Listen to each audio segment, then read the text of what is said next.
నటుడిగా రానా కెరీర్ షురు చేసినప్పటి సంది అందరు హీరోల లెక్క కాకుండా ఎరైటీ సబ్జెక్ట్స్ తో సినిమాలు చేసుకుంటూ అవుతుండు. ప్రెజెంట్ కి బల్లాలా దేవుడు భారత్ పాక్ యుద్ధ నేపథ్యంలో గాజీ సినిమా చేసిండు. ఇప్పటికే విడుదలైన ఈ మూవీ ఫస్ట్ లుక్ ట్రైలర్ తో గాజీ మూవీపై అంచనాలు అమాంతం పెరిగినాయి.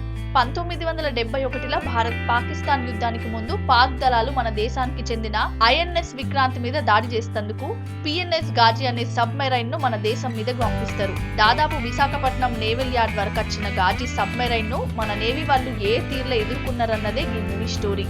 ఈ మూవీలో రానా అర్జున్ అనే నేవీ లెఫ్టినెంట్ కల్నల్ పాత్రలో కనిపించబోతుండు. టాప్సీ బంగ్లాదేశ్ కు చెందిన రెఫ్యూజీ లెక్క నటించింది. ఇతర ముఖ్య పాత్రలలో ఓంపూరి, అతుల్ కుల్కర్ని, కేకే మీనన్లు నటించారు. అండర్ వాటర్ లో జరిగిన వార్ ను గాజీ మూవీలో ఏ తీరులో చూపెడతారో అని ఆడియన్స్ కూడా మస్తుగా ఇచ్చేస్తారు.